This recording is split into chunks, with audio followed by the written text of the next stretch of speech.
really the story tonight wasn't any of the action in the ring. The story tonight is that Riyadh Season used boxing in America as a conduit to kind of promote their own propaganda and further the financial and political agendas of Saudi Arabia. And, you know, it was reported as a sellout. It wasn't a sellout. There was empty sections tonight. And a lot of money was spent all across Los Angeles all week to make it a sellout. And even though it was reported as a sellout, it wasn't a sellout. I was here. And again, so I feel like this card, the action in the ring was secondary to all the things I just said. And when you spend all that money and still don't make it a sellout, it's okay, because the real agenda here was sports washing anyways, to push across, you know, the agendas of Saudi Arabia. So yeah, good night of boxing. I think the last time boxing was like in a football stadium was when Miguel Cotto knocked out Yuri Foreman. So it was a nice backdrop of downtown LA lit up. The fans enjoyed a lot of the card. They didn't love the main event. But that's my honest take on it, guys, from Los Angeles, covering all week. Peace. James Twin for the untouchable True School Sports. Let's go, baby. Bow! Be careful what you wish for, because it can become a reality. Yeah. The untouchable True School Sports Empire proudly presents something the boxing games are missing. Hey, what's going on? It's your boy BT, and I came here to talk some boxing with the thousands of True School Sports subscribers. So I wanted to really come out here and just sound off on this, because my main man, good friend of the program, Sean Zattel, he posted a really interesting video on his Twitter following the conclusion of Madrimov versus Crawford. And I will have reaction videos and post-fight reviews on all those fights: Crawford, Madrimov, Jared Anderson, Bacoli, all that stuff. But this is the real story, ladies and gentlemen. This was the real story for this week at this fight card, because everything else is secondary. You know, boxing is just a very, very small part of a much larger agenda here of the Saudi sports washing campaign. And to those of you who may not know what the hell that term even means, sports washing, I'll tell you what it means. In layman's terms, sports washing is simply when governments use sports and or entertainment, which people love. A lot of people love sports entertainment. They use those things, they use those vehicles as a means to distract, and it's used as a diversion tactic to distract from, you know, problems in certain countries, you know, policies or how they go about things. In Saudi's case, you know, they have a long track record of human rights stuff, and you know, I'm not gonna get into it here. You can go Google it, it's out there. And just before I even get into more of the Saudi stuff, just so you guys know where I'm coming from, my father, you know, Pops, who you guys seen on this channel, he served in the Gulf War in Saudi. He was stationed in Saudi before I was born for years. So I've known about Saudis, how they go about things over there for a long time because of my dad. He's told me many times how things are over there, and they're trying to repair that image.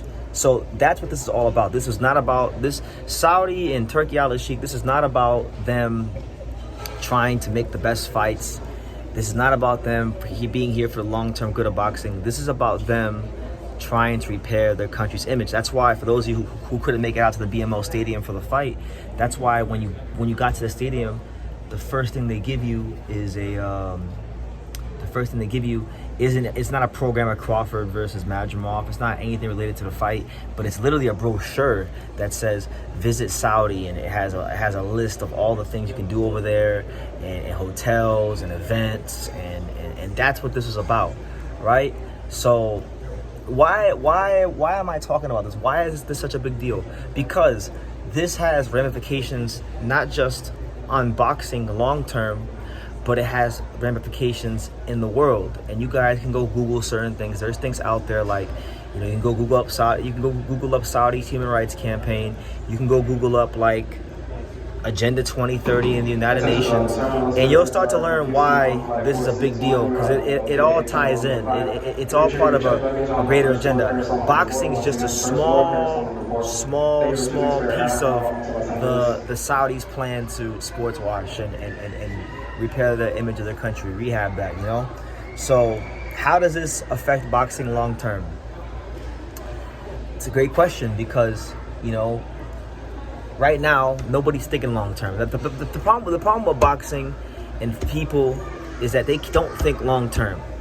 And, you know, for example, right, obviously this is different because I think this has bigger geopolitical ramifications than what Al Heyman did when he had the money from PBC. But they're essentially doing something very similar to what PBC did when they got the Waddell and Reed money, something very similar to what Eddie Hearn did when they got the DAZN money from Lender Blavatnik. The only difference is I believe there's been a bigger megaphone and it's being pushed as something really, really good. And Turki Al-Sheikh has postured himself as this boxing fan, which I believe he does like boxing to a degree, but he's even shown himself that when he doesn't get his way, he will not care for the greater good of boxing. Listen to how he spoke about Canelo Alvarez and how he wants to crush Canelo Alvarez by using the UFC, a direct competitor of the boxing, you know, of the sport of boxing as far as viewers and all that stuff. So with that being said, yeah, I'm really intrigued to see how this all plays out. And I gotta give Sean a lot of credit because he called it right. And it was really conflicting this week to be in Los Angeles because the reality is a lot of our colleagues in boxing media, they don't care and they're not thinking that far ahead. A lot of our colleagues in boxing media who remain nameless, but you guys know the channels, all they care about is their content and what serves them and making their money. They don't care about the greater good of boxing, nor do they care about the greater good of the world in general. So they're just, it didn't really matter.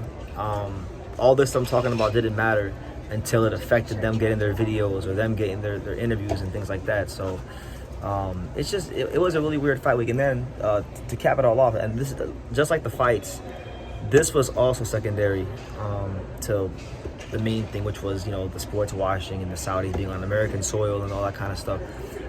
But you know, the Saudis not only do they have a track record of poor human rights violations, but they also have a poor track record of like the way they treat the media. Now look, for me personally, the only fight I really care about in boxing is Angel Leo versus Renato Lopez, because that has a lot of personal meaning to me, and that's coming up this week. There'll be a lot of content here on True School Sports, but really and truthfully, I got to experience some of the mistreatment from the Saudis media-wise because I was approved for a press pass, like many other reporters were approved for a press pass, but we got an email, I'm going to say it was like the afternoon of the fight, like 2 or 3 o'clock in the afternoon, the card's already going on. The media got an email. Anybody who applied for the fight and got an email, and they pretty much said so much that you know, that they lost seats, they lost seats, and you know, not everybody who got approved is gonna get a press pass. So they wound up giving a lot of the media members a ticket.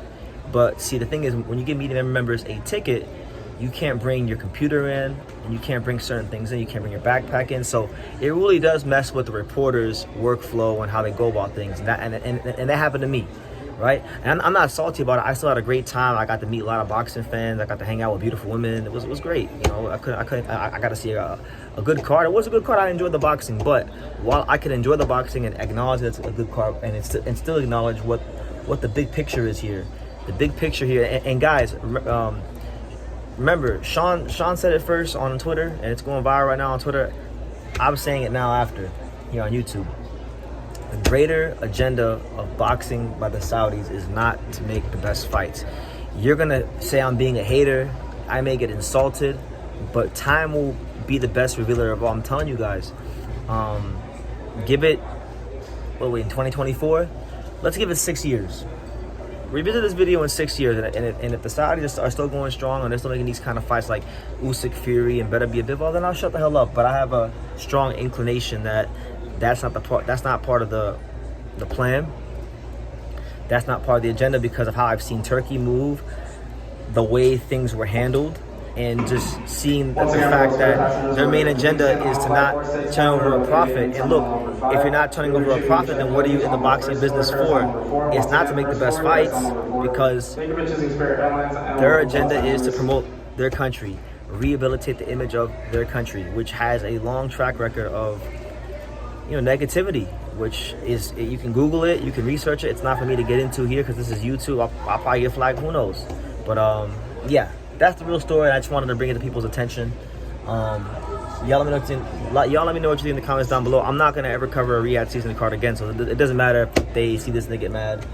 I'm not gonna cover the card again because it felt weird being there, and really and truthfully, I just wanted to kind of go and observe and see what it was about, and maybe see how they handle things, and see if it was true what like John Fury and a lot of these fighters say. Like a lot of these fighters, I used to watch a lot of the IFL TV interviews when you have like the Furies in Saudi and whatnot, and they always made it a point to say how great the Saudis treat them, how great it is, and it wasn't my experience, and I'll tell you this, it wasn't the experience of a lot of media members who got jerked around. So yeah, I'm not here to hate. God bless everyone. I'm just telling you guys what the large picture is, and if you like it, cool. If you don't like it, then it is what it is. But the truth has no feelings. The truth has no agenda. It's just the truth. So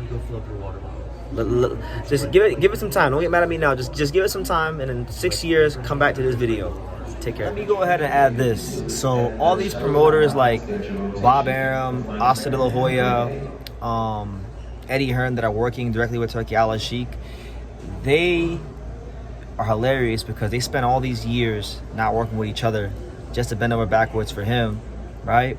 And the sad part about it is when this era, when this little phase in boxing is done with Riyadh season and the Saudis, and they inevitably, get out the sport, I truly believe boxing in America will be left in a worse situation than before, because now these guys, what these promoters have done more than anything is they've sold any last little shred of credibility that they have, and it's just sad, because then it's like, okay, now the boxing will have to go through a stage where the market, when I say market, I mean fighter pay, fighter purses, is gonna have to correct itself, and fighters will no longer be overpaid for taking these for fights. Like it's kind of similar to what PBC and Waddell and Reed, they for a year or two, these guys like Danny Garcia and Keith Thurman were getting overpaid for fights that were $2-3 million above what they're actually worth. And the same thing will happen with the Saudis. And you may, when this is done, there may be a serious stagnation with fighters, even more than now. And I just think people aren't really thinking about what kind of impact this could have on boxing long term. And you know what? On this channel over the years, I'm a fair guy. Like Joe Cortez used to say before fights, I'm fair but I'm firm.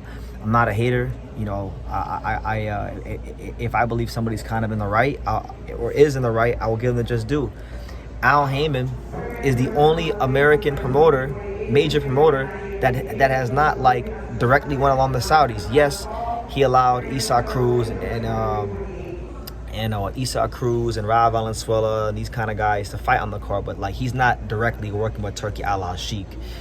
He hasn't sold out to Turki Al-Sheikh, and he still has, I believe, the ultimate royal flush in all this. He can still make the biggest fight, or one of the biggest fights that could be made in America between Dave Benavidez and Canelo Alvarez, and he don't need Turkey for none of that. He could still make Gervonta Davis against whomever he wants. And he'll be all right. So he still holds a lot of power positions in the sport, and I want to give Al Heyman his just due. He is part of the reason why we're here, because he was overpaying fighters for years, well above what they were worth for certain fights, but he didn't sell out to the Saudis like let's say Matchroom or Golden Boy or a Top Rank. They're all working with the Saudis. They're at the mercy of the Saudis, and they don't have a free mind to do what they want. Al Heyman, right now in American boxing, is the only free man as far as promoters are speaking and promoters are concerned. And I have a strong inclination that Al Heyman is going to give it his best shot to hold his place in the American boxing market without Turki Al-Sheikh. And then how great is that going to be, right? Because one of the things that America was founded on is the right to a free market, the right to competition in the marketplace. Think about video game systems. PlayStation, Nintendo, all these great things that we love, like video games and music and all these great inventions. A lot of these things wouldn't be as good as they are if there wasn't competition, if there wasn't a drastic need for them to consistently improve their products. So if Turki Al-Sheikh is going to be serious about boxing in America, and this is only my belief, I could be dead wrong, I could be 100% dead wrong, but I genuinely believe Al Haymon is going to do what he can to give the Saudis some competition. And if the Saudis continue to put out a better product and they're going to be here for the long haul, then time will reveal itself. But that's just my unbiased opinion. All I want, look, at the end of the day, if you don't take nothing from this video, all I want is for what's best for boxing, the long-term health in boxing. And I just don't think that the Saudis have the interest long-term of boxing in their sights, on their agenda. They have greater agendas they're serving, and I believe in 6 years' time, like I told you guys, give it 6 years, this video will ring very true. So I'm gonna leave it at that. Shout out to everybody. Thank you for listening. If you did, whether you're saying good things or bad things, thank you for listening. God bless. And like I say in every single one of these videos, you can love me or you can hate me, but I'm just a kid from Daniel. So until next time, thank you for watching another video on the untouchable True School Sports Empire. I'm at the Boxing Hall of Fame out here in Canterbury, New York. And for more great boxing content just like this video, make sure you click and subscribe right over here.